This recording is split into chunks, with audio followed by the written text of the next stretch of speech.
바쁘실 텐데 급하게 오시느라 고생하지 않으셨나 모르겠습니다. 와주셔서 감사를 드리고 오늘 좌담의 주제가 다문화 사회 이젠 공생이다 이런 주제로 하게 돼 있어요.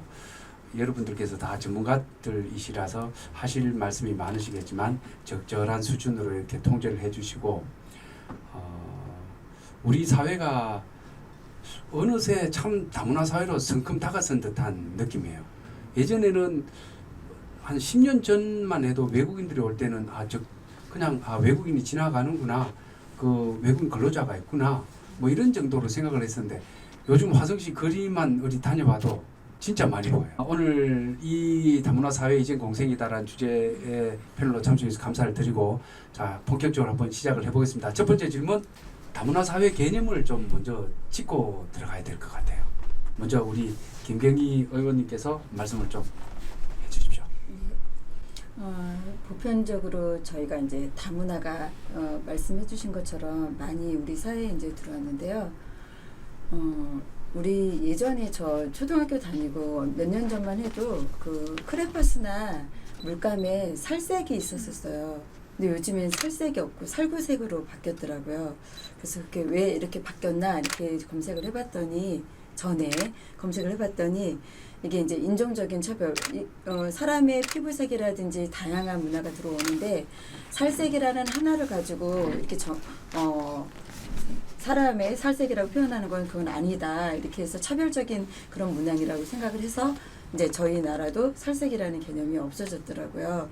그래서 그런 것들을 봤을 때 이제 다문화는 우리가 우리 사회에 같이 함께 어울려서 함께 살아가는 더불어 함께 사는 그런 공동체가 아닌가 그런 생각들을 좀 하게 되는 것 같습니다. 근데 이제 이 다문화들이 오면서 이제 그런 현상들이 좀 바뀌는 것 중에 하나가 좋은 거는 더 세상을 풍요롭게 하고 다양한 문화가 있어서 더 어떻게 보면 지구촌 많이 안 가도 쉽게 접할 수 있는 면이 있지만 반대로는 어떤 인권적인 면에 있어서는 그런 차별이나 그 다음에 그 편견 이런 것들로 인해서 많이 이렇게 갈등적인 소지를 발생할 수 있겠구나라는 생각들이 좀 많이 드는 것 같아요. 그래서 다문화 사회를 제가 좀 정의를 내린다면 다양성이 중시되고 그 다음에 새로운 사회를 창출할 수 있고 그 다음에 이거를 다양한 문화와 인종이 어우러져서 더 나은 미래를 설계할 수 있는 게 다문화 사회가 아닌가 그렇게 정의를 하고 싶습니다. 다양성과 어울림으로 표현해 주셨네요. 우리 상임이사님께서는 개념을 어떻게 정의하고 싶으신지요? 네. 의원님 아주 잘 정리해 주셨는데 사실 다문화 사회를 사전처럼 정의하면은 한 사회 속에 다양한 인종이나 민족 등 이제 다른 집단이 함께 들어와서 공존하는 사회 뭐 그렇게 정의할 수 있을 것 같아요. 그래서 이제 다양성을 위한 이제 가능성 뭐 이런 것들도 있고 그 사회가 그만큼 풍부해질 수 있는 가능성을 이제 가진 거라고 볼 수 있죠. 근데 그렇게 이제 성숙한 다문화 사회가 되기 위해서는 그 사회 구성원 모두가 그러한 이제 서로 다른 문화에 대해 존중하는 자세를 갖는 게 굉장히 중요할 것 같아요. 근데 이제 우리나라는 10여 년, 2008년에 다문화 가족 지원법이 제정되면서 다문화 가족을 그 법에서 정의하기를 그러니까 일단 다문화에 대해서 가족으로 일단 정의를 했고 그래서 그 다양한 문화에 대해서 우리가 이제 함께 어우러지는 그 과제를 가족에 좀 넘긴 이제 그런 감이 있고 그리고 거기서 그 중에서도 가족 중에서도 한국인과 국제 결혼한 가족으로 정의를 내렸던 것 같아요. 그래서 우리 사회에 들어와 있는 훨씬 더 다양한 유형의 이주민들과 함께 더불어 살아가는 과제 그런 것들이 다소 좀 지체되고 사회적 관심도 이제 그러한 다문화 가족에 초점이 좀 맞춰졌던 한계가 있지 않았을까. 그래서 요즘은 거기에 대해서 이제 뭐 사회적으로 거기에 대해서 인식하고 좀 더 이제 넓게 이해하려고 하는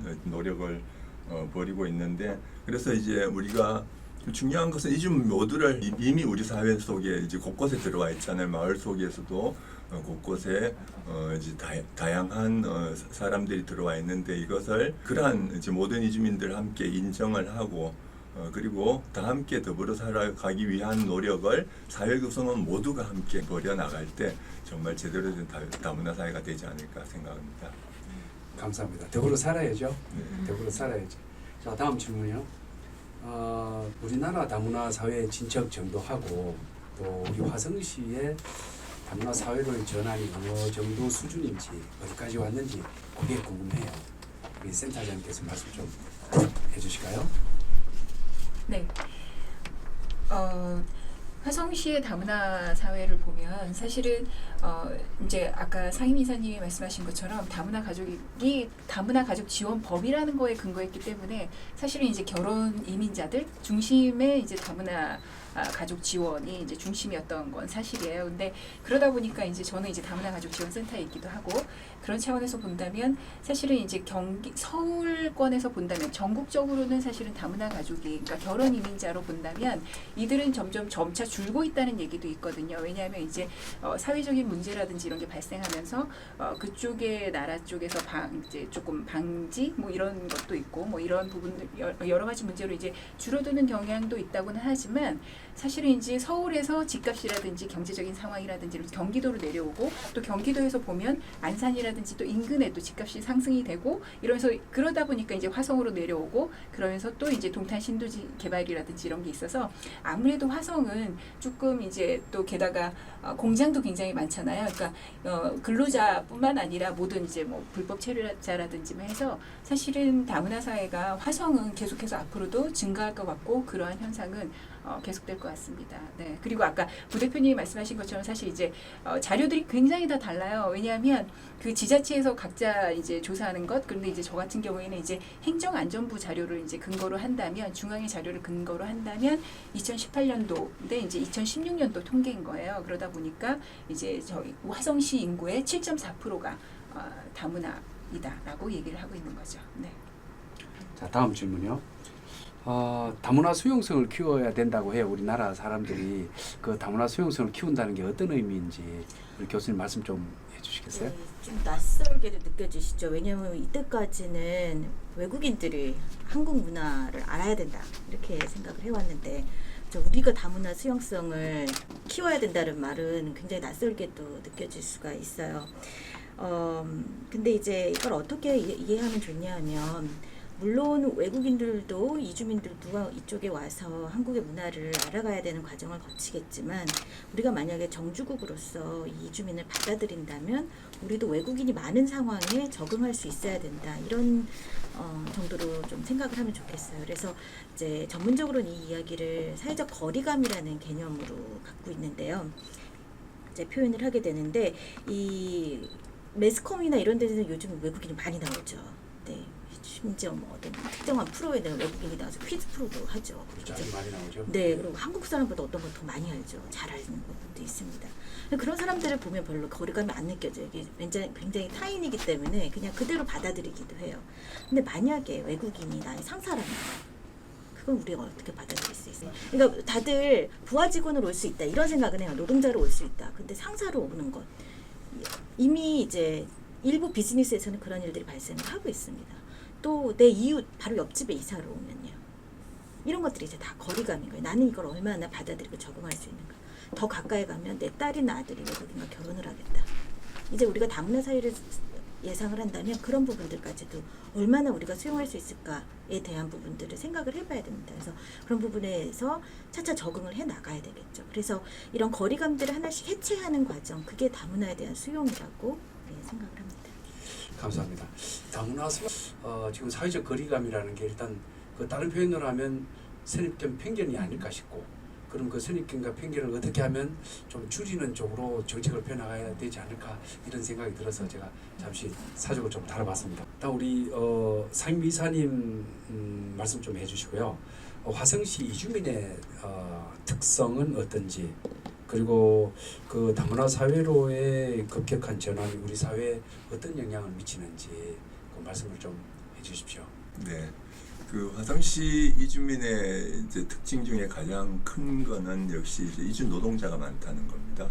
화성이 워낙에 제조업 공장이 전국에서 가장 많은 곳이기 때문에 이제 그런 거로 유추되는데 전국 평균을 보면은 전체 이주민의 절반 정도가 이주 노동자입니다. 근데 화성시 같은 경우에는 전체 이주민의 한 3분의 2 정도가 이주 노동자라는 그 특징이 이제 일단 첫 번째로 꼽힐 것 같아요. 그래서 전체적인 이주민 수에서는 안산시가 뭐 당연히 이제 1위인데 이주 노동자 수에서는 화성시가 전국 1위를 이제 차지하고 있죠. 그리고 또 하나의 특징은 이제 국가별 다양성이 굉장히 크다는 겁니다. 그 말은 어떤 거냐면 그 보통 이제 이주민이 많은 5대 도시 안산시, 수원시, 화성시, 시흥시, 영등포 이런 정도가 있는데 그 모든 곳들이 이주민 밀집 지역이 주거 지역이 있다는 거죠. 그리고 그 이주민 밀집 주거 지역에 중국 출신 이주민들이 굉장히 많다는 그런 특징을 갖고 있습니다. 그래서 점차 이제 거의 차이나타운화되고 있는 그런 특성을 갖고 있는데 유일하게 화성시만큼은 이주민 밀집 주거 지역도 아직 형성이 되어 있지 않은데 굉장히 이주민이 많다는 점, 그리고 중국 비율이 상대적으로 낮은 그런 특성을 갖고 있습니다. 그 대신에 다른 여러 이제 나라들이 이제 다양하게, 그리고 다양하면서도 굉장히 많이 살고 있는 도시라는 특징을 갖고 있어요. 그래서 태국 사람 같은 경우에 전국에 93,000명이 있다고 합니다. 그 중에 7,300명이 화성에 거주하고 있습니다. 7,300명이란 것은 화성시의 그 서신면 인구보다 많은 겁니다. 그러니까 태국 사람은 화성시의 읍면동 중에 4개 그 면 단위보다 오히려 더 많이 살 정도로 이제 굉장히 많이 살고 있죠. 당연히 화성시에 거주한 태국인이 이제 전국 1위죠. 그 외에도 뭐 한국에 거주하는 베트남인도 화성에 가장 많이 살고, 그 다음에 뭐 우리가 알만한 나라들 있죠. 그 필리핀 사람, 네팔 사람, 캄보디아 사람, 인도네시아, 미얀마, 스리랑카, 방글라데시, 이런 주요 9개 나라 사람들이 가장 많이 사는 지역이 화성시라는. 그래서 이제 화성시는 실질적인 내용에 있어서 보면은 안산시를 뛰어넘어서 제1의 이주민 도시, 제1의 다문화 도시가 되고 있다고 생각하고 있어요.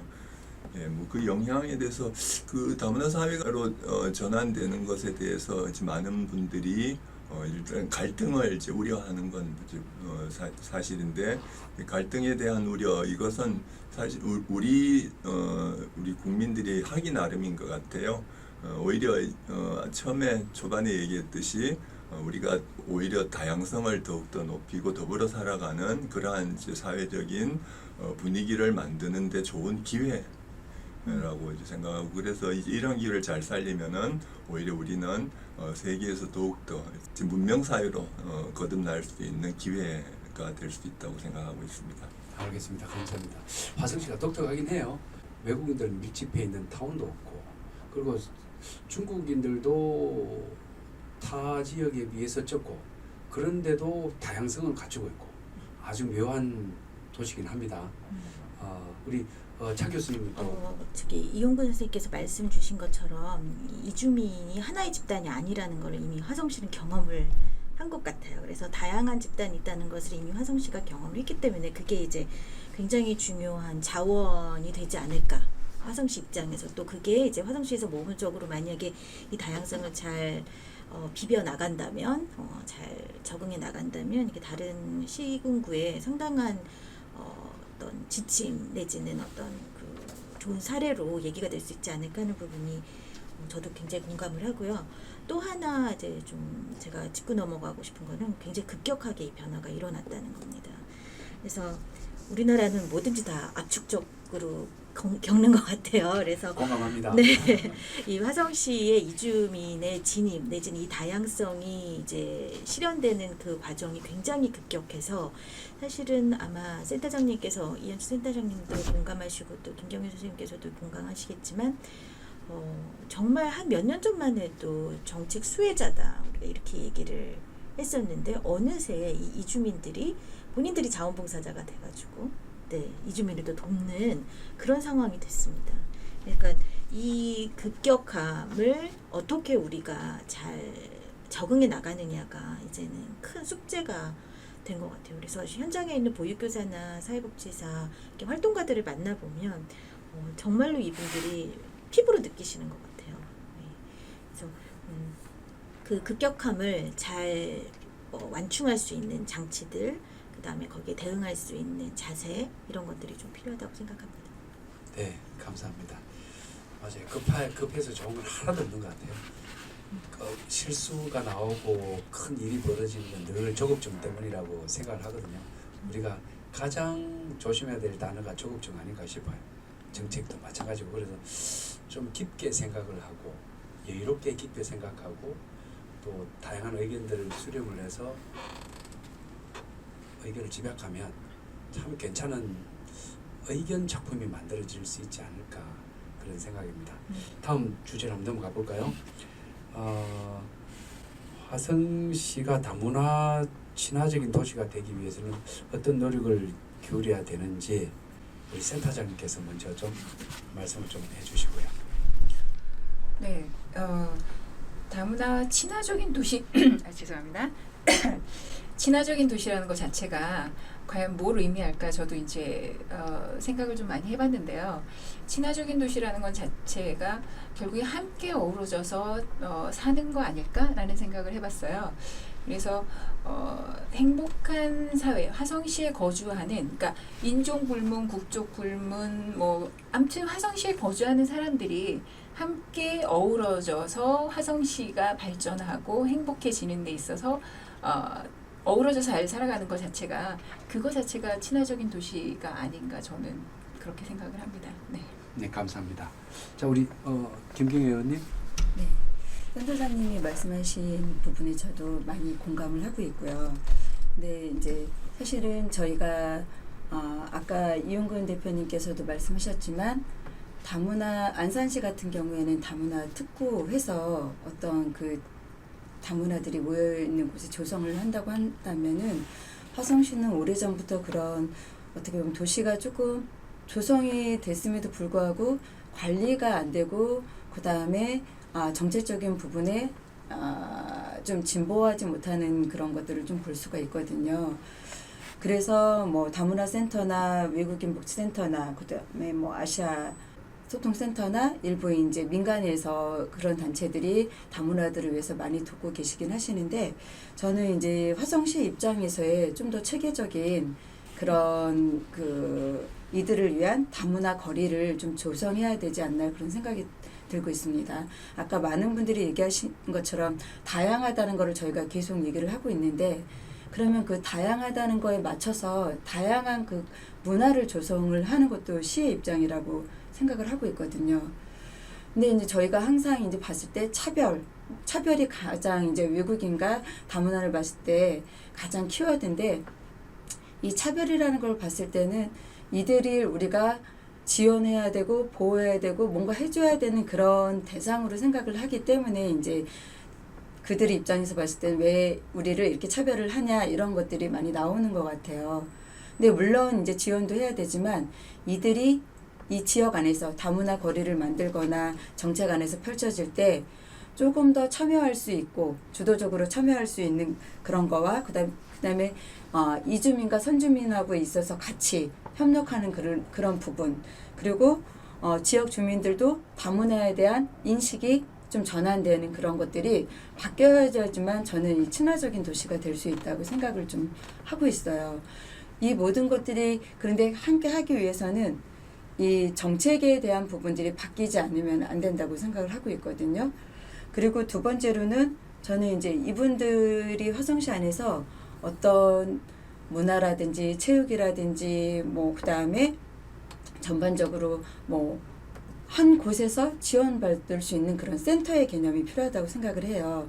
그게 뭐 우리가 흔히 가칭으로 이제 글로벌 센터라고 했던 것이 있었는데 그 글로벌 센터가 지금은 좀 무상된 상태로 돼버렸거든요. 그래서 그 부분이 되게 좀 아쉬운 것 같아요. 그래서 글로벌 센터 안에서 어린이집, 다문화 어린이집, 그다음에 다문화 대안학교, 다문화 방과 후 돌봄 교실 이렇게 통합적으로 할 수 있는 그 시스템이 그래서 그 안에서 원스톱으로 다 이렇게 단계별로 다 될 수 있는 그런 것들이 좀 조성돼서 아, 외국인들이나 다문화인들이 여기에 가면은 우리가 뭔가를 해결할 수 있고 도움을 받을 수 있는 곳이 여기야. 그리고 이곳에 가면은 뭔가 그런 다양한 문화를 경험할 수가 있어. 이렇게 하는 곳이 바로 그 다문화 거리를 만드는 그 친화적인 도시가 되지 않을까 그런 생각이 좀 듭니다. 감사합니다. 마침 또 우리 직업이 또 시의원이시니까 네. 공부도 열심히 하시고 또 이쪽 분야의 전문성을 더 높여가시면 그리고 또 그 화성시하고 잘 의견을 조율하시면 지금 말씀하신 다문화 글로벌 센터, 네. 글로벌 센터도 왜 중단됐는지는 알 수는 없지만 그 꼭 필요하면 이루어졌으면 좋겠네요. 네, 이 두두 이루어져야 되는 게 사실은 이 글로벌 센터가 그 중장기 계획에 의해서 용역도 하고 다 실시해서 글로벌 센터를 하기로 한 거였는데 좀 시에 이제 그 행정에서 이제 조금 이렇게 틀은 경우가 있어요. 틀은 경우에 가장 중요한 거는 여기가 이제 건강가정지원센터와 다문화가족지원센터가 통합센터를 같이 하게 되면 국가에서 이렇게 지원금이 나와요. 시설에 대한.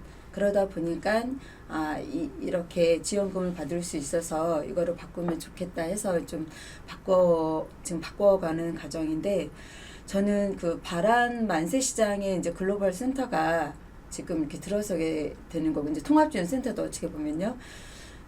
들어서게 되는 거에 있어서 바라는 진짜 그야말로 주말 되면은 한국 사람을 보기가 힘들어요.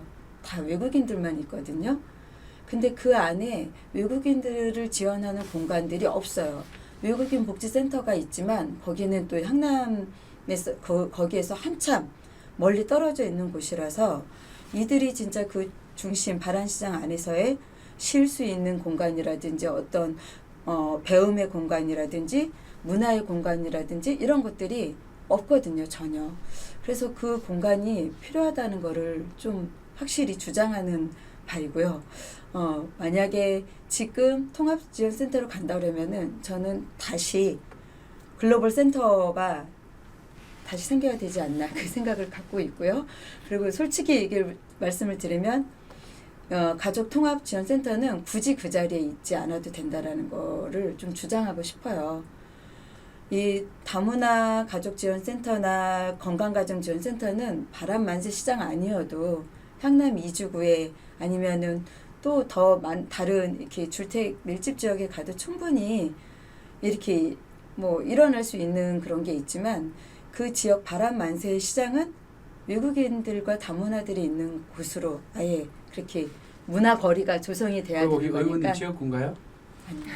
아닙니까? 아유, 더 글로벌한 마음을 가지고 계시네. 네, 그래서 거기에 이 다문화 친화적인 도시가 되기 위해서는 그런 공간 또 시설도 여기에 같이 들어와 있어야 된다고 좀 생각이 들고 있습니다. 저희 화성신문과 화성신문TV가 글로벌 센터 참 취재에 공감을 합니다. 그래서 이 부분이 어떻게 되는지 심층 취재를 해서 또 한번 기사화를 한번 만들어 보도록 하겠습니다. 그때도 좋은 말씀 좀 해주시고요. 자, 다음 질문을 좀 넘어가겠습니다. 이번에 우리 이용근 상임이사님 좀 답변을 좀 해주시고요. 우리나라의 이주민이 늘어나고 있는 배경에 대해서 아까도 말씀을 좀 해주셨지만 배경이 무엇인지 그리고 이주민을 바라본 우리 사회의 시선이 현재 어떤지 그리고 바꿔야 할 것은 무엇인지 앞서 질문하고 조금 중복된 면이 없잖아 했지만 좀 핵심적으로 간단하게 좀 대답을 해주시면 감사하겠습니다. 네. 일단 우리나라의 이주민이 빠르게 늘고 있는데 속도의 차이는 있지만 전 세계적인 추세이기도 합니다. 이주민들이 늘어난 것은 이제 전 세계적으로도 데이터에 의하면 2000년에 1억 7천만 명이다가 2015년에 2억 2천만 명으로 그렇게 늘고 있습니다. 이거는 이 신자유주의 국제화, 세계화의 영향이기도 하고, 그리고 교통통신의 발달, 그리고 정보통신의 발달, 이런 다양한 그 영향으로 인해서 그 전 세계적인 추세이기도 한데, 다만 우리나라는 그 이제 그렇게 늘어나는 것보다 훨씬 빠른 속도로 늘어나고 있다는 것이 지금 차이가 되겠죠. 뭐 아까도 뭐 간간히 얘기를 하고 했지만 그 10년 사이에 무려 3배가 늘어나는 정도로 정말 눈부시 그러니까 어지러울 정도로 빠르게 늘고 있는 게 이제 특징이라고 할 것 같아요. 우리 사회에서 이렇게 빠르게 이주민들이 이제 늘어난 이유는 역시 사회 구조의 변화 때문이라고 생각합니다. 일단 급격한 산업화 도시화가 진행이 되었죠. 그래서 이제 우리 경제 덩치가 커지고 그래서 노동력 이제 과잉 국가에서 자본 과잉 노동력 부족 국가로 일단 전환되었다는 것. 그리고 인구 구조도 이제 변화를 했죠. 그 저출산 고령화로 이제 대표되는 그런 이제 인구 구조의 변화로 인해서 인구가 오히려 이제 줄어드는 이제 그런 추세가 있기 때문에 우리 사회가 이민 정책을 국가 정책으로 펴지 않으면 안 될 이제는 선택이 아니라 필연적인 그런 이제 사회로 접어들었다는 것. 그래서 내외적인 요구에 의해서 이주민들이 급격하게 늘고 있다고 생각합니다. 근데 이제 우리가 다문화 사회를 준비하는 것 그리고 우리가 다문화 사회에 더불어 살아가기 위한 이제 우리의 노력이 10년 사이에 3배가 늘었냐면은 별로 그렇지 않다는 거죠. 오히려 뭐 다문화 수용성에서는 뭐 이제 연구조사에 의하면 오히려 떨어졌다는 그런 이제 발표도 있어요. 제가 데이터를 한번 찾아보니까 우리 청소년들은 다문화 수용성이 나름대로 그래도 좀 높은 편인데 성인들 만 19세 이상 성인의 경우 2015년에 54점이다가 2018년 3년 뒤에 52.8점으로 이렇게 이제 떨어지게 된 거죠.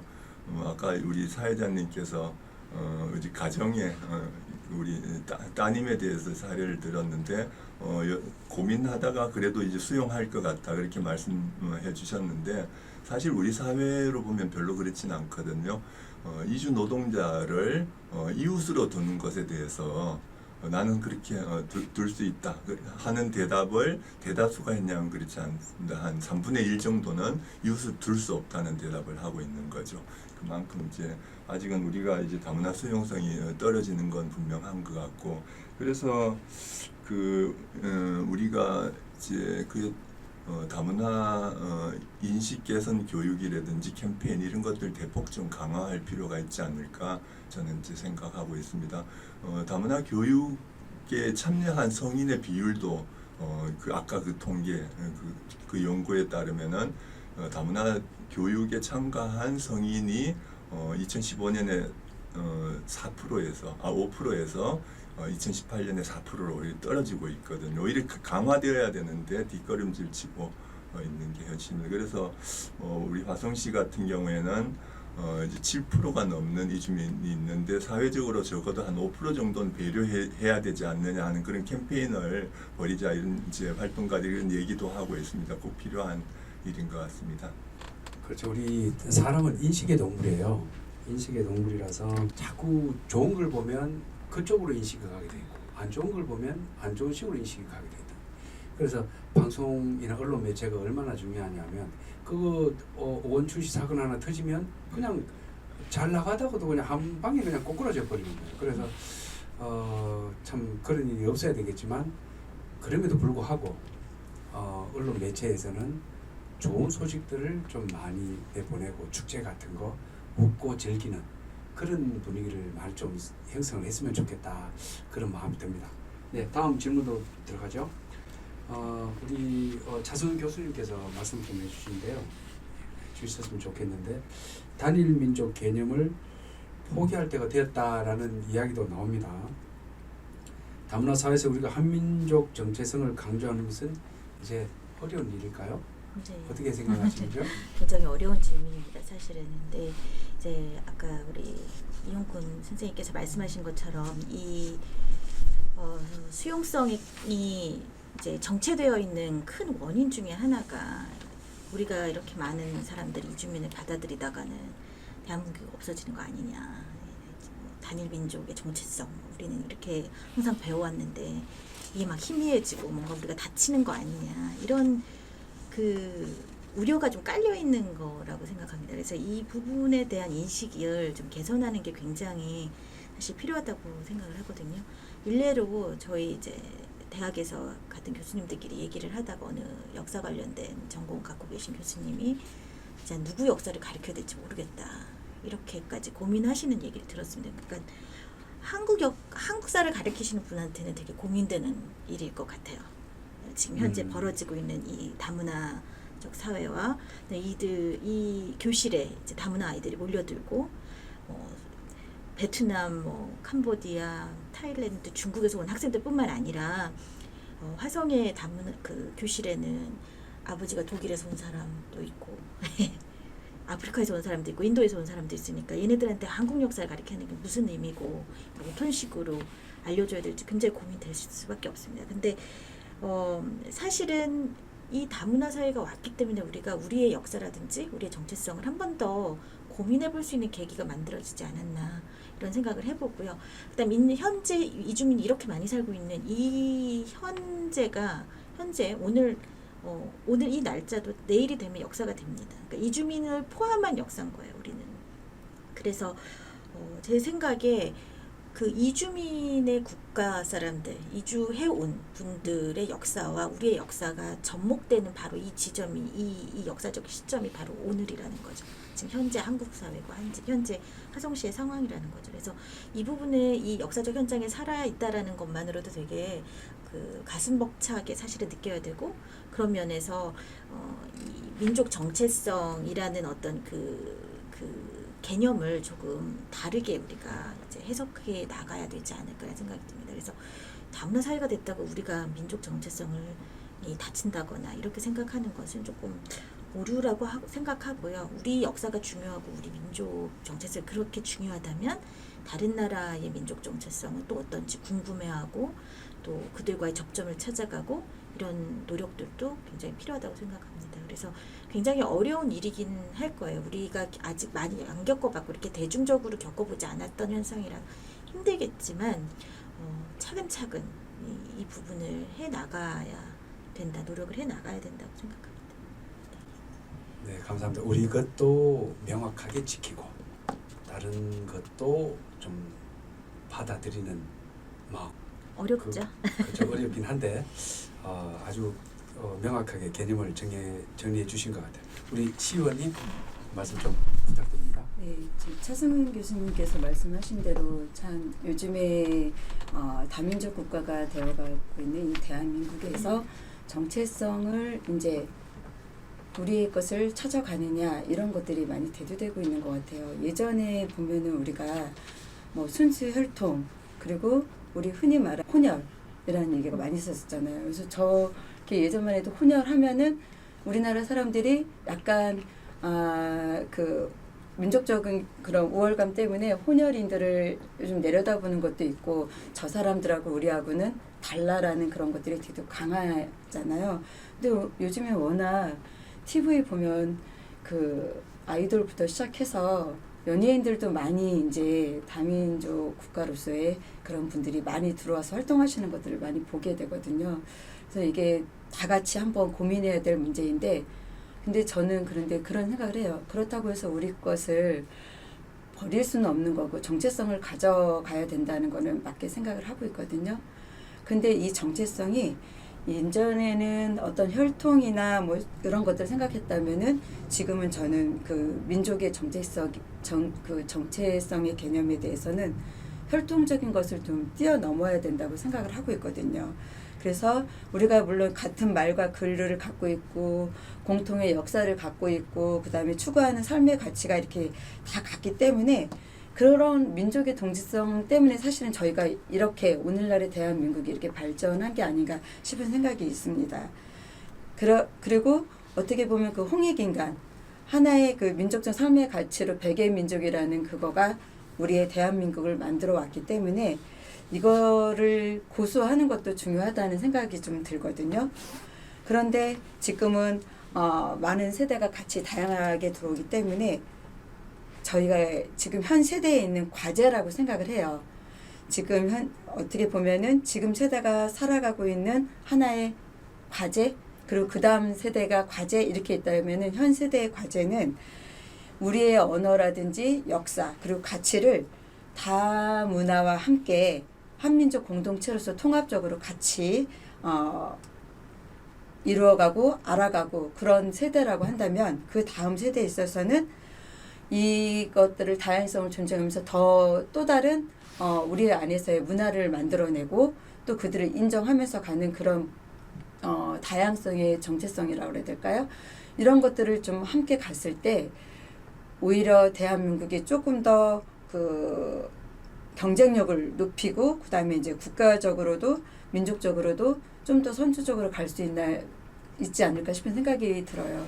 지금 현재 이제 미국이라든지 뭐 말레이시아 그리고 우리가 대표적으로 이제 브라질 같은 데가 그 다문화 국가로서 조금 선두적으로 가고 있는 나라잖아요. 근데 그들의 나라를 보고 있으면은 다문화라고 해서 비하하거나 무시하지는 않는 것 같아요.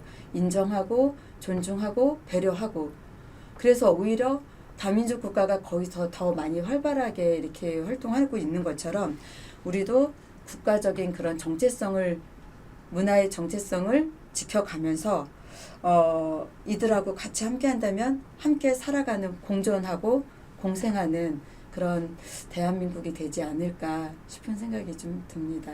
그 철이 생각이 나네. 철이 아주 단단해지려면 단일한 원소만 가지고는 그렇게 강인하면 못 가진다 그러네. 여러 가지 원소들이 모여서 잘 멜팅 될 때 녹아들고 융합이 제대로 될 때 강해지지 않을까 그런 생각이 듭니다. 우리 교수님 말씀대로 아주 가슴 벅찬 오늘을 이주민을 포함한 오늘의 역사를 살고 있습니다. 자, 다음 질문으로 가겠습니다. 법과 제도적인 측면을 좀 살펴볼게요. 이주민과 더불어 살아가기 위해서 부족한 부분이 있을 거예요. 이주민 법과 제도에 보완할 점은 없는지 우리 센터장님께서 말씀을 좀 해주시면 감사하겠습니다. 굉장히 제가 사실은 이 이야기를 한다는 것 자체가 되게 조심스럽긴 한데요. 아까 이제 좀 전에 이제 단일 민족이니 이런 얘기가 나오는데 저는 가장 근본적으로는 국적법의 변화가 필요하지 않나라는 생각을 갖고 있거든요. 그러니까 지금 현재 우리나라는 속인주의거든요. 그래서 부모님의 국적을 따라서 자녀들이 그대로 갖는 거예요. 그러니까 그래서 부모님이 한국인이면 한국 국적을 갖는 거죠. 근데 이제 화성뿐만 아니라 이제 전국적으로도 이런저런 이유로 사실은 부모님, 그러니까 아이들이 국적을 취득하지 못하는 경우가 있어요. 그러니까 한국에는 있지만 이 아이들이 한국 국적을 취득하지 못했기 때문에 제도권 안에 없어서 이 아이를 보호받지 못하고 병원 치료라든지 하다못해 기본적인 그리고 교육이라든지 이런 거에서 소외되고 있는 아이들이 굉장히 많거든요. 그래서 저는 이 아이들이 성인이 돼서 본인이 선택하기 전까지는 그래도 한국에서 태어났다면 이 아이들을 제도권 안에서 보호해 주는 것이 어찌 보면 우리나라가 갖고 있는 저출산, 노령화 문제, 생산인구의 저하, 생산인구가 점점 감소하고 있잖아요. 그러니까 이런 것들에 대한 예방책일 수도 있고 아니면 또 이제 유엔에서 나오는 왜 아동 권리 협약 뭐 이런 거에 있어서도 아이의 권리를 보호해 주는 거에 맞추는 차원일 수도 있고 그리고 이제 사회적인 문제에서도 보면 아이들을 그렇게 사회적으로 방치함으로 인해서 나타나는 모든 문제들의 사회적인 비용을 줄일 수 있다라는 부분에서도 여기에 대한 보완이 좀 더 필요하지 않을까? 그리고 이제 아까 말씀 이제 여러 얘기 중에서도 나왔지만 사실은 이제 어찌 보면 이주민에 관련돼서 아니면 다문화에 대해 관련해서는 어떠한 커다란 틀 속에서 바라보는 건 없는 것 같아요. 그냥 출입국 관리라든지 뭐 이게 조금 분열되어 있는 듯한 느낌이 있거든요. 그래서 이거를 전체적으로 좀 아우러서 큰 그림으로 좀 볼 수 있는 그림이 좀 변화가 필요하지 않을까 이런 생각이 듭니다. 네. 큰 그림 그려야죠. 큰 그림 없이 그냥 청사진 없이 가면 북극성 없이 가는 거랑 마찬가지잖아요. 길 찾을 때. 좋은 말씀 해주신 것 같아요. 감사합니다. 그리고 우리 네 분에게 공통적인 질문이 되겠습니다.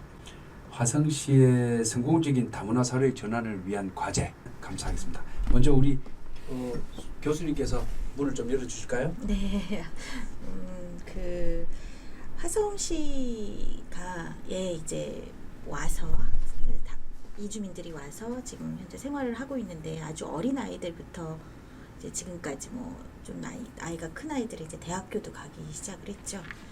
그 이주의 역사 과정을 좀 추적을 하면서 이 아이들이 어떻게 살아가는지, 특히 이제 그 이주민 어머니나 성인들도 물론 중요하겠지만 일단 여기 온 아이들이 어떻게 살아가는지에 대한 추적 조사라든지 정보 이런 것들이 좀 필요한 것 같아요. 그래서 이 아이들이 아동기를 지나고 청소년기를 지나고 어떻게 성인기로 진입을 하고 또 어떻게 결혼을 해가는지, 어찌 보면 이게 이주 첫 세대거든요. 이주에서 이주민의 이주민 2세의 첫 그 발자취라고 볼 수 있는데, 그런 자료들이 좀 축적이 되면 좀 좋겠다라는 생각을 합니다. 그렇다면 이들의 그 생애 과정 속에서 이 화성 씨가 해줄 수 있는 것들, 또 이 공간이었기 때문에 할 수 있었던 것들, 이런 것들 우리가 알 수 있고 정책에 반영을 할 수도 있을 것 같습니다. 그러면 이 화성 씨가 정말 다문화 사회의 다문화 도시로서의 어떤 명맥을 갖춰가는데 상당히 중요한 정보가 마련이 될 것 같고요. 그다음에 아까 계속 얘기가 나오는 게 화성시 정말 다양한 국가로부터 이주민들이 오고 있는데 이 부분에 대한 전문가가 정말로 중요한 것 같습니다. 그래서 전문가 그룹을 키워나가는 것, 화성시 독특한 이 공간의 그 독특성을 잘 아는 지역 전문가, 지역 다문화 전문가가 정말 필요한 것 같고요. 또 다른 거로는 이제 아까 바란시장도 말씀을 하셨는데, 그렇게 다문화적 향기를 느낄 수 있는, 그 다음에 그게 전혀 낯설지 않은 화성시민이기 때문에 또 누릴 수 있는, 어찌 보면 그거는 좋은 기회라고 생각을 하거든요. 그래서 벌써 화성시 이마트에는 각국 나라의 음식이 다 와 있습니다. 그래서 제가 각국 나라 음식을 보고 싶다, 아니면 사고 싶다, 재료를 사고 싶다, 서울에 안 가도 됩니다. 다 이마트 가면 다 있습니다. 이게 이제 화성시의 어떤 독특한 공간이 되고 있는 것 같아요. 그래서 이런 부분들을 좀 갖춰 나가는 것이 하나의 그 과제 내지는 아주 단기적 과제 내지는 조금 더 장기적인 과제들이 되지 않을까 이렇게 생각합니다. 네.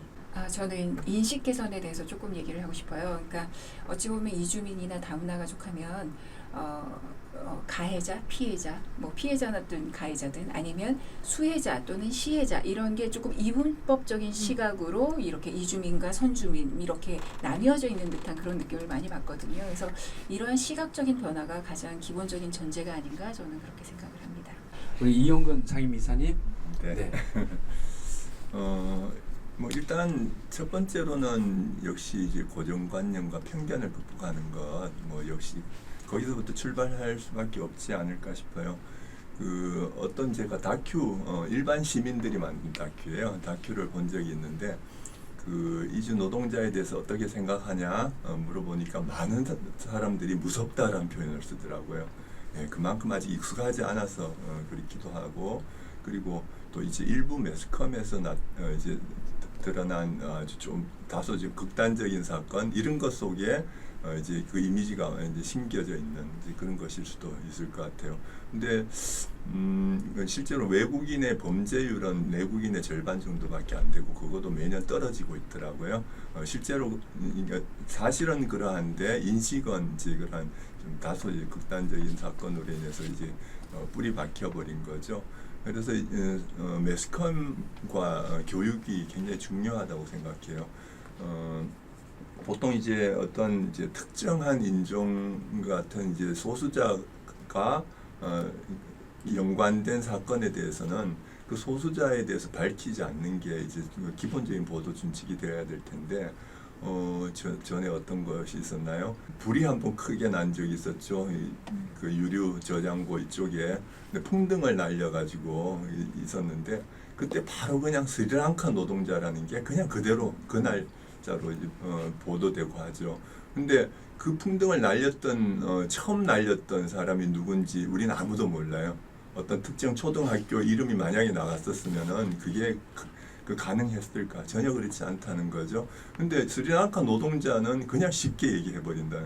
그래서 특정한 그러니까 인종과 같은 이제 소수자가 개입된 사건, 이것만큼은 우리 모두가 거기에 대해서 이제 밝히지 않는 것, 왜 그러냐 하면 그 인종에 대한 선입견으로 바로 그냥 연결돼 버린다는 거죠. 그래서 요즘 조선족이 굉장히 힘들어합니다. 우리 센터에 근무하고 있는 이제 분도 계신데 사실 이 주변의 시선으로 인한 이제 고통을 이제 얘기를 하더라고요. 이사 올 때부터 그 옆집에서 이미 그런 시선으로 보기 시작한다는 것. 그래서 우리가 지금 매스컴과 교육과정 이런 곳에서 특히 그런 노력을 좀 해야 될 것 같고, 그리고 이제 더 중요하게는 법과 제도를 이제 이주민 친화적으로 정비하는 것, 이것이 필요할 거고, 특히 이제 인권이 보장될 수 있는 최소한의 법 제도를 갖추는 게 굉장히 중요하다고 봅니다. 그래서 뭐 제가 소소하게 얘기할 수 없지만 굵직하게 본다면, 일단 이주 노동자 같은 경우에는 사업장의 이동이 제한되어 버리는, 이제 사업장 이동 자체가 이 자유가 없는 고용 허가제가 하루빨리 노동 허가제로 바뀌어야 되는 것. 그리고 초반에 얘기했듯이 다문화 가족 지원법의 대상 역시도 다양한 유형의 이주민들을 다 포괄할 수 있는 것으로 좀 더 확장되는 것. 이것 그리고 그 이주민 자녀 같은 경우에는 아무래도 이제 그 보육과 교육에 있어서는 모든 이주 배경 이제 아동 청소년들이 그러니까 사각지대 없이 이제 그 권리가 보장될 수 있도록 법 제도를 정비하는 것, 이런 것들이 좀 시급하다고 생각하고, 그리고 무엇보다도 이제 차별금지법이라는 것을 만들려고 하는 시도가 10년 전부터 있었습니다. 그런데 계속 지금 좌절되고 있는데, 어떠한 이제 혐오와 차별도 이제 범죄가 될 수 있다는 것을 명확하게 인식시켜 줄 수 있도록 차별금지법이 제정되는 것도 시급하다고 생각합니다. 네, 김경희 시의원님. 많은 분들이 이제 어떻게 보면은 법적인 부분과 이제 큰 거, 아까 이제 이현주 센터장님도 말씀하신 이제 제도적인 부분에 있어서의 통합적으로 이렇게 좀 하는 그런 것들이 왜 넓게 봐서 이렇게 뭔가 이렇게 나눠지는 그런 것들 보는 눈이 필요하다고 말씀을 해주셨는데, 저는 화성도 마찬가지인 것 같아요. 지금 다양한 센터들이 있지만 그걸 통합적으로 이렇게 컨트롤 타워 할 수 있고 전체를 파악할 수 있는 그런 기능은 좀 없거든요. 그러다 보니까 다문화가 각계각층에서 센터별로 이렇게 이루어지는 경우가 좀 많이 있어서 좀 통합적으로 볼 수 있는 그게 좀 필요한 이유가, 저희가 가장 이제 요즘에 가장 시급한 게 화성시 안에서는 이제 언어의 문제가 가장 이제 높은 거거든요. 근데 이 언어의 문제도 정착인 것 같아요. 그러니까 외국 결혼 이민자나 아니면 그 자녀들이 처음에 왔을 때 시작 단계부터, 그다음에 중간 단계, 그다음에 이제 정착화 단계, 어떤 그런 정착 단계에 있어서의 그런 단계별로 딱 이렇게 이루어지는 게 아니라, 그냥 오게 되면은 내가 어디 가서 도움을 받아야 될지도 잘 모르는 상황에서 이제 자기가 아는 인맥을 통해서 그냥 하게 되는 거거든요. 외국인이나 다문화도. 그렇기 때문에 이게 좀 체계적으로 이렇게 할 수 있는 그런 그 시스템적으로 되기 위해서는 그 정책 시스템의 단계라든지, 두 번째는 언어에 있어서도 그런 단계별대로 이렇게 좀 지원해 줄 수 있는 그게 있어야 된다고 생각을 하고 있어요. 근데 보통 이제 초기 과정 뭐 이렇게 해서 어떤 시험을 보거나 이런 것들은 되지만, 그 단계에 못 미치거나 아니면은 그 단계에 못 미친 그 자녀가 있는 경우에는 더더욱 그 아이들도 언어에 있어서 문제를 많이 보이는 것들을 보이게 되거든요. 그래서 저는 가장 중요한 게 이 시스템적으로 다문화 사회로 우리가 이들과 함께 하기 위해서는 이들이 우리 안에서 언어를 좀 제대로 잘 사용할 수 있게 하는 그런 제도적인 면이 많이 좀 확대가 돼야 되겠다라는 생각을 좀 많이 갖고 있고요. 그리고 세 번째로는 아까 이제 초기에 왔거나 어딘가 물어볼 수가 없는 그런 거에 있어서 정보에 대한 제공들이 좀 바로 어디에 전화를 딱 하면은 이 모든 것들, 내가 뭐 기초 단계든 아니면 중간 단계든 고급 단계의 어떤 그 내 위치가 이렇게 있었을 때 내가 이곳에다만 전화하면은 나의 이 궁금한 거라든지 나의 이렇게 불편한 거라든지 아니면 내가 뭔가 알고 싶은 것들이 다 해결될 수 있는 그런 곳이 이제 있어야 되는 건 것 같아요. 그게 바로 이제 정책적인 그 컨트롤 타워 역할이라고 좀 생각을 하고 있거든요. 또 원스톱으로 되면 좋겠죠. 네네. 그렇게 돼야 되는 거고 가장 중요한 거는 조금 더 이제 좀 실질적인 부분인데 지금 현재 이제 다문화들을 위한 대안학교가 화성시에는 하나도 없어요. 그 하나도 없기 때문에 저는 근데 하나가 아니라 거점별로 최소한 저희가 4권역으로 나눴을 때 4개의 그 거점별의 다문화 대안학교도 필요한 것 같고요. 그 다음에 지금 뭐 초중고에서 부적응 때문에 이제 학교 중단을 갖고 있는 그런 아이들을 그 시립 대안학교를 통해서 거기에서 학력 인정이라든지 모든 것들이 돼서 얘네들이 아예 졸업 부분까지 다 할 수 있는 그런 큰 틀의 대안학교도 필요하다고 생각을 하거든요. 거점별 대안학교는 그야말로 여기에서 잘 지원을 하고 학교에 들어가서 잘 할 수 있는 그 역할을 충분히 해주는 거고요. 반대로 학교에서 부적응을 갖고 학교 중단할 위기의 아이들을 보호할 수 있는 그런 큰 대안학교, 시립형 대안학교가 있어야 되지 않나 싶은 생각이 있습니다. 센터장님, 다문화 관련 정책 사업 화성시에서 추진하고 있는 이 부분에 대해서 평가를 좀 해주시고 그리고 화성시가 가장 시급하게 해야 될 거 한두 가지 정도 짧게 언급 좀 해주시면 좋겠습니다. 먼저 이용건 상임이사님. 네. 화성시 다문화 정책이나 사업에 대해서 사실 평가한다는 것 자체가 뭐 쉽지가 않은 게 다문화 정책이나 사업을 펼칠 수 있는 최소한의 행정 시스템이 안 갖춰져 있어서 뭐라고 평가한다는 것 자체가 기초가 없는 가운데서 이제 하는 얘기로 될 수밖에 없습니다. 그래서 무엇보다 제일 중요한 것은 역시 행정 체계를 보완하는 것이라고 저는 생각합니다. 그 이주민이 8만 명 정도 되는 이제 안산시가 국체제로 바꾼 게 벌써 몇 년 됐습니다. 그래서 거기는 국에 2개의 과가 있고 공무원이 한 30명 정도가 있는 거죠. 그리고 우리하고 뭐 이주민 수에서 거의 비슷한 이제 수원시 같은 경우에도 과체제로 바뀌어서 거기에 공무원이 14명, 13명이 있더라고요. 이게 어제 제가 홈페이지 들어가서 좀 확인한 건데 뭐 아까 얘기했던 이제 시흥시 같은 경우에도 우리보다 적은 시흥시, 뭐 영등포구 모두가 다 이제 화성시와는 비교할 수 없을 만큼 이제 공무원 시스템이 갖춰져 있는데 화성시는 지금 한 개 팀에 3명의 공무원이 이제 일하고 있는 거죠. 그래서 이주민 한 명당 이제 따져보면 17,000명의 외국인을 이제 감당해야 되는데 그래서 화성시의 이주민 관련 정책을 사업을 펴는 것은 이제 시 예산으로 운영하는 다문화가족 지원센터, 외국인 복지센터를 운영하는 것 거기에서 더 나가기가 거의 어려울 정도로 이제 한계에 있다고 봅니다. 그래서 뭐 지금 현재 이주민 상태로 보면 당장 과로 바꿔도 이미 늦었지만 뭐 지금이라도 빨리 행정 시스템을 갖추는 것부터 일을 시작해야 될 거라고 보고요. 그리고 뭐 두 번째 한 2가지 얘기해 달라니까 두 번째로는 이제 역시 인프라를 갖추는 게 이제 중요하다고 봅니다. 시의원님께서 아까 말씀해 주셨는데 그 외국인 복지센터가 대중교통도 갈 수 없는 오지에 있습니다.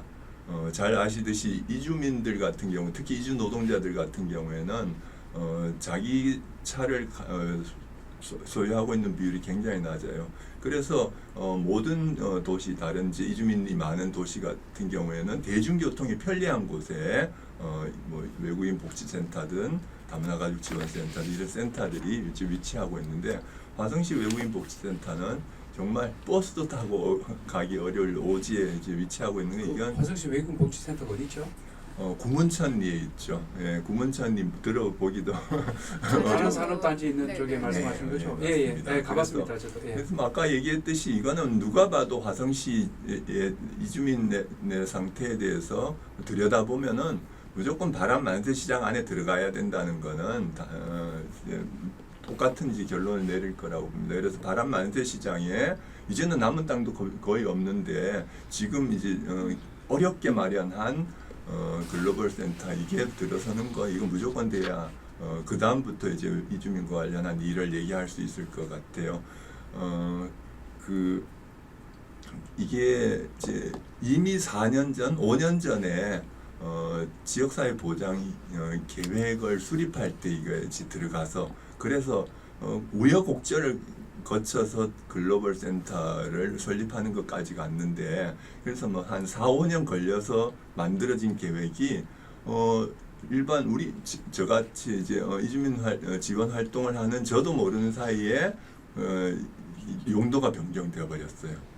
참 이해할 수 없는 일이고 이거는 무조건 먼저 고쳐져야 할 일이고 그리고 아까 말씀하셨듯이 화성 워낙에 넓다 보니까 최소한 2개의 거점 또는 4개의 거점별로 이주민을 위한 인프라가 갖춰질 필요가 있을 것 같습니다.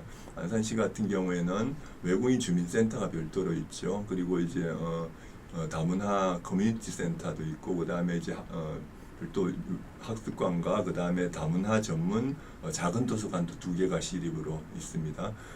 그리고 고려인 문화센터, 외국인 복지센터 등 기본적인 인프라가 그리고 글로벌 센터, 글로벌 청소년 센터 이런 것들이 다 갖추어져 있는데 화성은 지금 2개의 기관에서 이제 그치고 있는 것은 지금 우리의 이제 이주민 상황을 거의 반영하고 있지 않은 것이라서 인프라 구축을 시급하게 해야 될 거고 특히 이제 이미 글로벌 센터는 바람 만세 시장에 들어서고 그리고 동부권의 이제 병점 정도의 글로벌 청소년 센터를 만들기 위한 준비를 지금부터 해야 한 3, 4년 뒤에 이미 그 수요를 감당할 수 있지 않을까 생각하고 있습니다. 거기에 동부권의 글로벌 청소년 센터는 이주 배경 청소년을 위한 지원뿐만 아니라 선주민 청소년들과 이주민 청소년들이 함께 글로벌 리더십을 키워나가기 위한 교류의 장으로 충분히 활용 가능하기 때문에 필요하다고 생각합니다. 5월 달에 화성시장 초청 기업인 간담회가 시청에서 있었어요. 그때 기업인들이 외국인 근로자에 대한 어려운 부분을 설명을 했는데 그때 제 기억에 서철모 우리 시장께서 만세 시장에 하나로 맡은가 어떤 건물 하나를 나올 인수를 해가지고 그 부분을 그렇게 바꾸시겠다고 기간 얼마 안 걸린다고 이렇게 말씀을 하셨던 걸로 제가 기억이 나요. 그래서 지금 말씀하신 글로벌 센터나 우리 김경희 의원님 말씀하신 부분 또 이영건 상임이사님 말씀하신 부분이 아마 그 부분으로 연결되지 않을까 싶어요. 글로벌 센터 외국인들이 교통이 편리한 곳에 만들어져야 된다는 부분 그 부분 해결될 것 같다는 생각이 드네요. 지금 그 맞는지 확인을 해봐야 되겠습니다만 자, 그 관련해서 우리 일단 이현주 센터장님 혹시 정보 있으신지 정보 있으신 대로 그리고 또 이 부분을 또 이 부분에 대한 답도 좀 해주시고요. 아마 시 의원님께서 더 잘 알고 계실 것 같은데요. 네. 아직까지는 이제 왜냐하면 정부 지원금을 받아서 건물이 건축되는 거라 제가 알기로는 통합센터로 알고는 있는데요. 또 이제 시장님의 또 의지가 있으시면 뭐 변하실 수도 있는 거라 뭐라고 예측하기는 어려운 것 같아요. 네. 근데 어쨌든 시간에 사실은 이게 화성시만이 갖고 있는 문제는 아니라는 생각은 들어요. 왜냐하면 다문화 가족 지원법 자체가 그 제정된 그 배경에는 사실은 그게 2008년도에 그러니까 2008년도부터 시행이 됐지만 그 전에 2005년도, 2006년도가 다문화 가족 사이에서 문제가 굉장히 많이 발생이 되면서 연일 뉴스 보도가 됐었거든요. 그러니까 그러면서 그거에 대한 대책 마련으로 생긴 게 다문화 가족 지원법이라는 거죠. 그러니까 어찌 보면 이제 우리나라는 대책 마련으로 여태까지 이제 정책들을 펼쳐왔다면 이제는 앞서 나가서 이제 예측하고 그거를 예방하고 그거를 이제 주도를 해서 나갈 수 있는 방향으로 바뀌어져야 되는 건 아닌가 그런 차원에서 이제 화성시에서의 외국인 정책 관련 다문화 정책 관련해서도 어찌 보면 국가 마이크 사업에서 조금 앞으로 당겨서 쓰시죠. 국가 사업에서 지금까지 펼쳐지는 사업은 화성시 자체가 지금 안정적인 재원을 받고 있잖아요. 그러니까 여태까지는 잘 거기에 맞춰서는 해왔지만 사실은 주도적으로 나가거나 선도적으로 나가는 역할은 미흡했다라는 거죠. 그러니까 근데 지금 현재 화성시에 거주하고 있는 다문화 가족이나 이주민의 수를 고려했을 때 이제는 더 이상 정부에서 어떠한 정책이 마련되지 않고 있는 지금 시점이라면 이제는 화성시가 자체적으로 충분히 해나갈 수도 있지 않을까라는 기대감을 갖고 있는데 지금 의원님께서 너무나 좋은 정책 제안들을 해주셨잖아요. 그래서 의원님께서 말씀하신 것만 실현이 된다면 정말 더 이상 바랄 거는 없겠다라는 생각이 듭니다. 네. 자, 다음 질문으로 넘어가겠습니다. 외국의 우리 코리아타운 형성에서 많이 생활들 하시잖아요. 자, 우리 사회에도 이러한 이주한 외국인들도 이제 그들만의 타운에 몰려 살고 싶어하지 않을까 하는 생각도 들어요. 이태원 같은 데가 그런 데인가? 이태원 좀 변했고요. 변했고. 오히려 지금 안산에 중국이 그래서 일단은 그 부분에 대해서 우리 이주민 밀집 지역에 대해서 우리가 어떤 시선을 가져야 되는지 그 부분을 갖다가 좀 대화를 좀 해보고 싶어요. 먼저 우리 차성은 교수님께서 말씀 좀 해주시고 그리고 이제 김경희 의원님께서도 또 말씀 좀 해주시고 먼저 차 교수님. 네, 그 외국인 밀집 지역을 이제 굉장히 긍정적으로 볼 수 있는 측면도 있고 조금 부정적으로 볼 수 있는 측면도 있습니다. 그래서 그 두 가지 우려 속에서 아마 각 시에서도 고민이 많을 거라고 생각이 듭니다. 부산 같은 데 가도 부산역 바로 앞에 이제 중국인 밀집 지역이 있고 이제 가면은 중국 그 풍의 음식점들이 다 몰려 있고 중국인들이 많이 또 거기서 살아가고 있는 것으로 알고 있거든요. 또 서울 같은 경우에 설해마을이 그 프랑스인 학교가 있음으로 해서 이제 그 주변에 프랑스 사람들이 많이 살고 그쪽에 가면은 프랑스 정치를 좀 느낄 수 있는 그런 분위기가 좀 조성이 되어 있죠. 그래서 각 도시들이 이제 뭔가 어떤 특색을 나타내기 위해서 외국인 밀집 지역을 만들어야 된다, 만들지 말아야 된다 이런 여러 가지 논란을 이제 겪고 있는데 저도 한편에서는 아까 말씀드린 것처럼 화성이 그렇게 다양한 사람들이 들어오는 그런 지역이라면 어떤 그 특색을 나타낼 수 있는 예를 들어 바람만슬 시장이 어떤 그런 특성을 가지고 있다면 어떤 밀집 지역 내지는 어떤 그들만의 문화적 오아시스 공간 그들이 여기 와서 고향을 느낄 수 있고 고향 물품을 살 수 있고 그래서 그런 비즈니스 자체가 또 클 수 있는 그런 공간이 되는 것도 참 좋겠다라는 생각을 한편으로는 합니다. 근데 이제 그런 상업 공간으로서의 밀집 지역하고 거주라든지 학교를 다닌다든지 하는 그런 밀집 지역은 또 조금 별개의 문제라고 생각을 들어요. 그래서 최근에 이제 우리나라 말고 다른 다문화 국가들 이제 독일도 사실 다문화적 분위기가 많이 이제 들어오고 있고 터키 이주민 이제 아랍계 이주민들이 들어오고 있어서요. 뭐 모든 전 세계 모든 나라들이 이 문제를 겪고 있는데 이제 제 재밌는 현상이 정주민이 다니던 학교에 다문화 아이들이 한 10% 됐을 때는 문제가 별로 안 생길 텐데 얘네들이 이제 20% 30% 늘어나면 정주민 학생들이 다 나가버리는 거예요. 그리고 그 학교는 이주민이 50% 이상이 이제 차게 되고 그럼 이제 그 학교의 어떤 그 평가나 주변에서부터의 그 평가나 아니면 학업 성취도가 이제 떨어지는 현상들이 보이는 거죠. 이게 이제 거의 모든 다른 국가, OECD 국가나 그 교육 통계를 내는 그런 그 문화권에서 일관되게 지금 보고가 되는 내용들입니다. 그러니까 이거를 통합시키는 문제가 이제 굉장히 어려운 거예요. 아마 우리나라도 이제 외국인 거주 지역들에서 초등학교, 중학교, 고등학교로 갈수록 이 문제가 굉장히 불거지고 이사를 가버려요. 그냥 정주민들은. 다문화 비율이 높아진다고 했을 때. 근데 이제 그 이주 배경을 가진 이주민들 입장에서는 또 그들만 모여 있는 이 문화를 좋아하느냐? 꼭 그건 아니에요. 아까 말씀드린 학업 성취도가 떨어진다든지 하는 것들 그들도 알고 있기 때문에 웬만하면 한국인들하고 통합 교육을 더 하고 싶어 하고 우리가 소수가 되더라도 우리 아이만은 그 통합 그 정주국 아이들이 더 많이 다니는 그런 쪽 학교를 선호한다는 거죠. 그래서 이게 아주 그렇게 간단한 문제는 아닌 것 같습니다. 상업적, 비즈니스적 이런 걸로는 충분히 이게 굉장히 긍정적인 효과들을 많이 가져올 수 있지만 어떤 교육 문제라든지 또 아까 말씀하신 옆에 이웃이 오면 싫다든지 이런 부분에서는 아직도 우리가 정말 깨쳐야 될 게 많고 그건 우리만의 문제는 아닙니다. 다른 나라 다 갖고 있는 지금 과제입니다. 쿼터제 같은 거 도입하면 어떤가요? 그런 생각이 들어요. 그 이주민들은 정주민들하고 대화를 하고 싶고 언어를 배워야 되니까. 그 정주민들은 적당한 때는 이주민 숫자가 적당할 때는 괜찮다고 보지만 많아지면 또 싫어하는 거부 반응도 일어나서 이사를 간다고 하니까 그럼 쿼터제를 두면 학교별로 어떨까 하는 생각도 드네요. 네.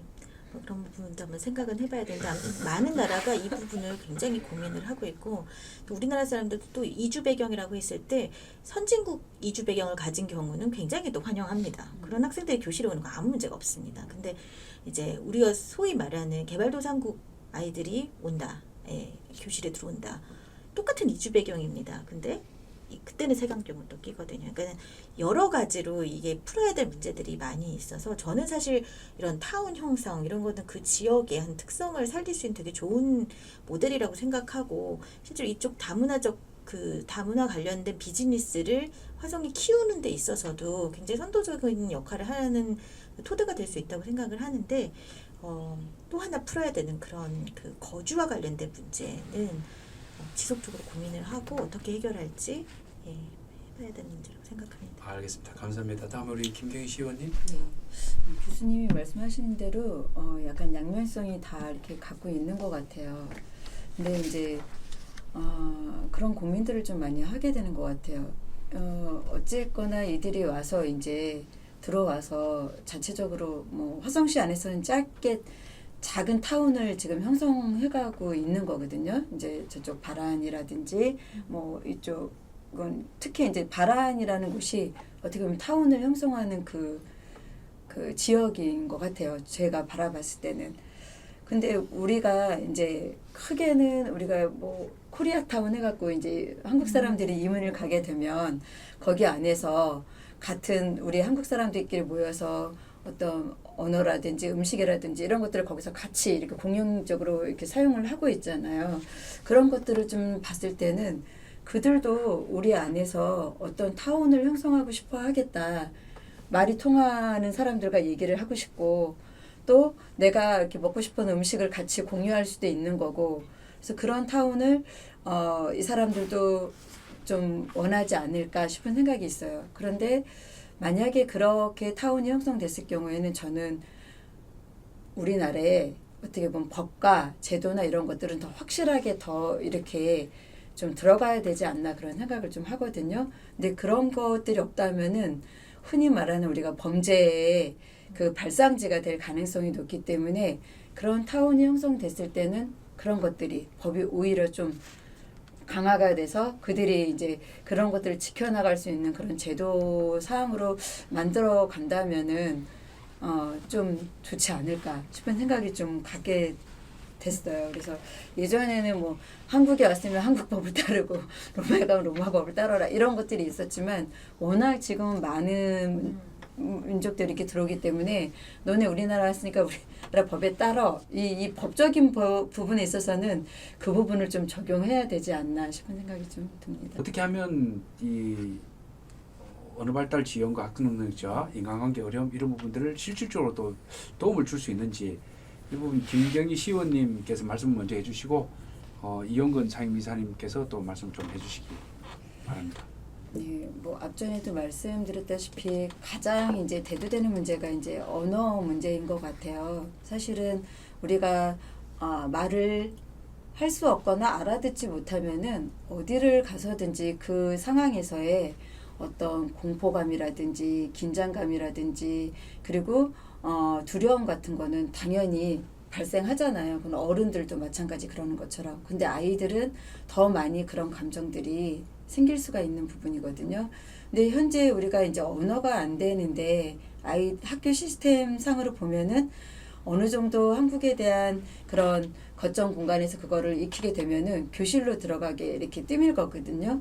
부모 입장에서도 내가 데리고 있는 것보다 일단 학교라는 울타리 안에 놓으면은 안심이 되니까 무조건 이렇게 학교를 보내는 경향이 되게 높아요. 근데 이 아이는 아직까지 어떤 한국 사회의 문화라든지 그리고 친구들하고의 어떤 관계를 맺는 법이라든지 그리고 제일 중요한 거는 말이 통하지가 않기 때문에 소통을 할 수가 없는 가장 큰 문제가 있는 거잖아요. 그러다 보니까 학습 능력은 그건 당연히 떨어질 수밖에 없는 것 같아요. 언어가 이해가 안 되는데 다른 과목에 대해서 알아간다는 건 그거는 너무 가혹한 기대인 것 같다라는 생각이 들거든요. 그래서 조금 더 그 언어에 대한 부분, 이 학교 안에서도 저는 만약에 지역 안에서 충분히 그게 된다면 좋겠지만 학교 안에서도 약간 레벨이 필요한 것 같아요. 다문화 아이들에 대한 한 교실 정도는 이 아이들을 보호하고 있는 전담 교사도 있어야 되고요. 한국어 교사가. 그래서 이 아이들의 언어라든지 학습이라든지 이런 것들 개인별을 좀 지원할 수 있어야 되고요. 교실에 바로 들여보내는 것이 아니라 학교 안에서의 이 반에서 충분히 적응됐을 때 레벨로 돼서 얘가 1단계 정도가 이 정도 통과됐으면은 어느 수준의 반으로 가고 그 다음에 얘는 여기에서 또 될 되면 그 다음 가고 그러고 나서 그 다음에 교실 안으로 들어가야지만 이 아이가 준비가 돼서 들어가서 이런 것들이 해결이 되는데 그런 것들이 없으면은 저는 이 과정들은 이 순환 과정은 너무나 반복되기 때문에 결국은 이 아이들이 중단을 하고 사회적인 무리를 일으키는 주인공이 될 수밖에 없는 상황이거든요. 근데 이 주인공을 만드는 게 바로 저는 어떻게 보면 가정이 그 울타리인 것 같아요. 부모가 이 아이를 조금 더 좀 애정적으로 돌보고 그 다음에 애착 관계를 충분히 형성을 해야 되는데 결혼 이주민 자녀가 오는 경우에는 본인 자신도 한국 문화에 대해서 모르는데 아이까지 본인이 못하기 때문에 외부에다 내쳐지는 경우가 많이 있거든요. 그래서 이로 인한 문제가 가장 이렇게 리사이클처럼 계속 반복되는 게 가장 지금 현재 문제인 것 같아요. 그래서 언어가 해결되는 그 시점 그리고 가장 중요한 거는 다문화 아이들도 부모 엄마만 이렇게 방문 지도해서 이렇게 더 집중적으로 하는 것이 아니라 아이들도 같이 해줘야 되고요. 그리고 가장 중요한 엄마, 그리고 부부, 그리고 부모, 자녀 관계를 같이 할 수 있는 그런 교육이 필요한 것 같아요. 그래야지만 아이들이 적응하는 거에 있어서 훨씬 빠른 것 같아요. 안 그러면은 엄마가 그 부분이 안 돼 있으면은 이 아이는 어디 가서도 적응할 수 있는 것들이 좀 힘들다는 생각이 좀 들어집니다. 우리 상임 이사님. 네. 뭐 의원님 아주 잘 말씀해 주셨습니다. 저는 조금 이제 그 핀트를 초점을 좀 돌려서 그 한국에서 태어난 다문화 가족 자녀들 같은 경우는 그래도 다문화 가족 지원법의 지원을 받고 이제 다문화 가족 지원센터의 지원 대상이기도 합니다. 근데 그렇지 않은 그 외국인 가정 자녀가 있습니다. 그러니까 부부 모두가 외국인인 자녀죠. 부모 모두가 외국인이기 때문에 그러니까 가정 내에서 기본 사용 언어가 그 모국어인 외국어일 가능성이 이제 높은 가정이죠. 한국에서 태어난 그 다문화 가정 자녀들은 그래도 이제 한국어를 쓰는 문화 속에서 이제 자라오기 때문에 뭐 이제 다소 이제 지체가 있는 일부 아이들이 있지만 대체로는 그래도 그 언어 문제가 크게 나타나지는 않은 편인 것 같아요. 근데 그 외국인 가정 자녀 같은 경우에는 기본 사용 언어 자체가 다르기 때문에 훨씬 더 많은 그 지원이 필요할 수 있는데 사실 정작 이 아이들은 이제 다문화 가족 지원법의 지원 대상이야. 그래서 이제 빠져버리는 거죠. 그래서 근데 이제 외국인 가정 자녀가 생각보다 빨리 늘고 있습니다. 지금 통계에 의하면은 이게 교육부의 통계인데 일반 다문화 가정 자녀들이 늘어나는 속도는 이제 4년에 2배가 되고 있는데 외국인 가정 자녀는 4년에 5배가 늘어났습니다. 그래서 지금 뭐 10%를 넘어서 한 20%에 육박하고 있는 것 같아요. 전체 이주민 자녀 중에. 그래서 근데 이제 이 아이들 같은 경우에는 현재 국적이 없다는 이유로, 그리고 부모 중에 한국 국적이 있는 사람이 없다는 이유로 지원 대상에서 제외되는 거죠. 당장 보육료 지원이 안 되고 있어요. 그렇기 때문에 보육료, 그 어린이집을 보내려면은 1인당 뭐 한 4,50 생각해야 되잖아요. 아이가 2명, 3명이면 100만 원이 넘어서는데 부담스러운 거죠. 그래서 그러니까 사회성을 기르기 위한 그러한 이제 교육이 되지 않고 가정 내에서만 있거나, 아니면 심지어는 태어나서 얼마 되지 않아서 본국으로 보내는 경우도 있습니다. 본국에서 자라다가 학교 들어갈 나이 되면 이제 오는데, 그러면 중도 입국 자녀가 되는 거죠. 그래서 사실 이분들 같은 경우에는 이제 우리가 이민 정책이 아까 이제 바뀐다고 했는데, 그 이주 노동자 중에서 선별해서 이민을 이제 받아들이고, 그래서 이분들은 한국에 최소한 영주권을 갖거나 국적을 이제 가져서 국민이 될 사람들인데, 그 국민이 되기 전까지 한 5년, 10년 그 기간 동안은 무국적자로서 무권리 상태에 있는 거죠. 그래서 지금 시기에 이 아이한테 필요한 사회 정책을 펴지 못하고, 그래서 지금 시기에 필요한 사회적 비용을 부담하지 않으면서 미래에 오히려 더 큰 사회적 비용을 우리가 들여도 이제 그 정책 효과를 거두지 못하는 그런 결과가 오지 않을까 좀 걱정되고요. 그래서 하루빨리 그 다양한 유형의 이주민 자녀들이 우리 시스템 내에서 포용될 수 있었으면 좋겠습니다. 그 시스템에 대해서는 우리 의원님 워낙에 잘 말씀해 주셨던 것 같아요. 일단 뭐 보육 시스템에서부터 시작해서 학교 같은 경우에도 학교 안에서도 다양한 클래스별로 교육을 좀 더 다양화해주고, 그리고 학교 제도에서 도저히 포용하지 못하는 아이들 같은 경우에는 또 이제 대안학교 형식으로, 그리고 방과후 시스템 뭐 이런 것들이 빨리 좀 그 이주민 자녀 모두가 포괄될 수 있는 이제 시스템으로 체계화되는 게 필요하지 않을까 생각하고 있습니다. 네, 감사합니다. 주옥 같은 말씀. 사실은 이제 뭐 아이들의 문제가 이제 부모의 문제이기도 하지만, 지금 현재 외국인 아이들의 지원이 없는 그런 것도 문제이긴 해요. 근데 가장 지금 현재 이슈는 다문화 가족의 이혼율이거든요. 이혼율이 너무 많아지고 있어요. 이혼율이 많다 보니까 거기에서 이제 뭐 다문화 이주 여성이 이혼하고 또 다른 남성을 만난다든지, 그러면 아버지 혼자서 아이를 키우는 경우들도 많이 있고요. 아니면 이 아이가 혼자 그냥 방임되는 경우도 되게 많아지는 게 지금 현재의 현주소예요. 진짜 시급한 현주소거든요, 대한민국에. 그래서 이 문제에 대해서 뭐 진짜 어디서부터 이걸 어떻게 해결해야 되나 하는 생각이 답이 안 나올 정도로 많이 그러고 있어요. 그래서 저는 아이들의 이런 뭐 언어 학습 능력, 이건 현재 이제 당장 시급하게 해결해야 될 문제이지만, 근본적으로 지금 이혼율이 증가하고 있는, 그리고 아이에 대한 책임감이 없어지고 이렇게 방임하고 있는 부모에 대한 그 책임감을 지어주기 위해서는 이 결혼이라는 개념, 그리고 이혼에 대한 이런 거에 있어서도 좀 제도적으로 뭔가 좀 돼야 되지 않나 싶은 생각이 좀 갑자기 들어서 말씀드립니다. 그렇죠. 뭐 네. 우리 한국 사람들도 결혼하려면 책임감이 있어야죠. 아니, 그 방임이란 용어도 쓰시고 애착관계란 심리학 용어들을 쓰시는데, 맞아요. 참 공감이 가는 부분입니다. 다문화 관련 정책 비전 관련해서 우리 센터장님, 그리고 이주민 숫자에 대한 적정성이 있을까요 하는 부분에 대해서는 우리 차선 교수님 이렇게 있고, 나머지 공통 질문이 있는데, 자 먼저 화성시의 다문화 관련 정책 비전 무엇인지 궁금합니다.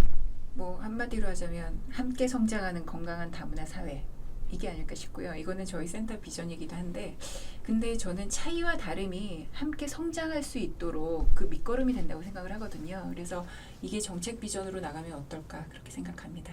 네. 이주민 숫자에 적정선이 있을까요? 그리고 더 유입돼야 한다고 생각하나요? 아니면 막아야 한다고 생각하나요? 네. 우리 교수님 어떻게 생각을 하십니까? 아까도 계속 얘기가 나왔지만, 지금 이런 이주와 이동은 전 세계적인 현상이고요. 그 지향점은 삶의 질 향상입니다. 이주를 하는 이유가 더 잘 살기 위해서 지금 이주를 하고 있는 거예요. 그러니까 우리 사회에 들어오는 이주민들은 여기 오는 이유가 딱 한 가지예요. 잘 살고 싶어서 오는 겁니다. 그러니까 우리에게는 그들 계속 유입이 된다는 건 우리에게 뭔가 그들에게 매력적 포인트가 있다라는 얘기입니다. 우리 사회에. 오히려 지금은 아무도 안 오는 사회, 안 가고 싶은 사회는 오히려 이상한 사회입니다. 저는 그렇게 생각을 합니다. 저것도. 그래서 어떤 적정선을 얘기하기보다 우리가 다 같이 아까 말씀하신 것처럼 다 같이 잘 사는 어떤 그런 사회를 만들어간다는 그 공통점으로 이 사회가 같이 움직여줘야 되는 것이지 이주민을 얼마큼 받아야 되고 얼마큼 잘라야 되고 어떻게 이걸 우리가 조정해야 된다라는 생각 자체는 조금 잘못됐다고 생각을 합니다.